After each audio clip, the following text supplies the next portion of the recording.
Notre-Dame de Paris, elle incarne la France. D'abord parce qu'elle est gothique, et que le gothique, c'est l'art national français.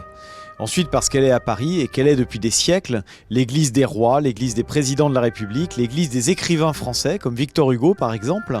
Et donc, c'est à la fois un édifice du Moyen-Âge et puis un édifice de toute l'histoire de France. Elle a été construite pour être la plus grande des cathédrales, la plus haute des cathédrales. Très rapidement, d'autres cathédrales ont été plus grandes et plus hautes, mais c'est elle qui a lancé la course au gigantisme.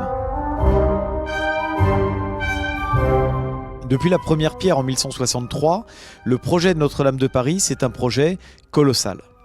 On a une cathédrale prévue pour faire 121 mètres de long, 40 de large, 33 mètres de hauteur à l'intérieur. Donc ce volume gigantesque, il est là pour dire que c'est la cathédrale de la capitale de la France. Et l'évêque Maurice de Sully qui lance ce projet, c'est un évêque qui est proche du roi Louis VII. Il a des grandes ambitions pour la France, qui est à cette époque le royaume le plus peuplé d'Occident. Paris, c'est la plus grande ville d'Occident, et donc il lui faut une cathédrale à sa mesure.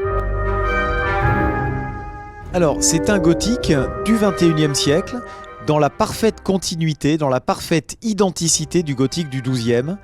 C'est une cathédrale d'aujourd'hui, parce que justement, on n'a pas rasé la cathédrale d'hier. Si Notre-Dame avait brûlé au Moyen-Âge, on aurait reconstruit une cathédrale à la mode de l'époque où elle aurait brûlé. On ne pouvait pas faire table rase, on ne pouvait pas reconstruire Notre-Dame autrement qu'à l'identique.